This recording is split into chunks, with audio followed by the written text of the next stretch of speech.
Hello guys, sa mga nag-start pa lang po sa pagre-reels po, ituloy nyo lang po yan kasi malay nyo baka ma-monetize din kayo. Basta makumpleto nyo lang po yung requirements ni Meta.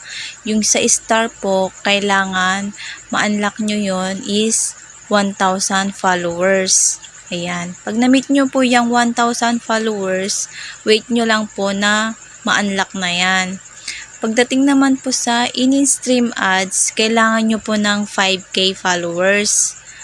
Yan, 5K followers po para ma-unlock. Hindi po ibig sabihin na na-meet nyo na po yung 5K followers, meron pa kayong isang i-unlock. Kailangan nyo po ng 60,000 minutes views. Ayan. Tsaka meron pa siyang 3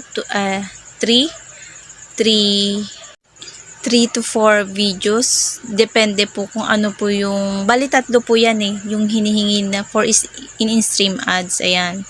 Yung mag-live ka po ng 3 to 4 or 5 videos po. Ayan. Yeah, kailangan nyo po yan ma-unlock.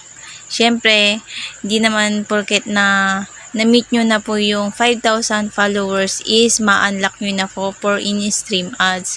Kailangan pa rin ng 60,000 minutes views. Ayan, kaya dapat mag-upload kayo ng more videos po. Kaya, tiyagaan lang talaga po. Kaya, huwag kayong mapaghina. Huwag kayong panghinaan ng loob, guys. Kasi, lahat naman tayo nag-uumpisa sa mababa. Ayan. Kaya, tiyagaan lang talaga, guys. Sa mga wala nang maikot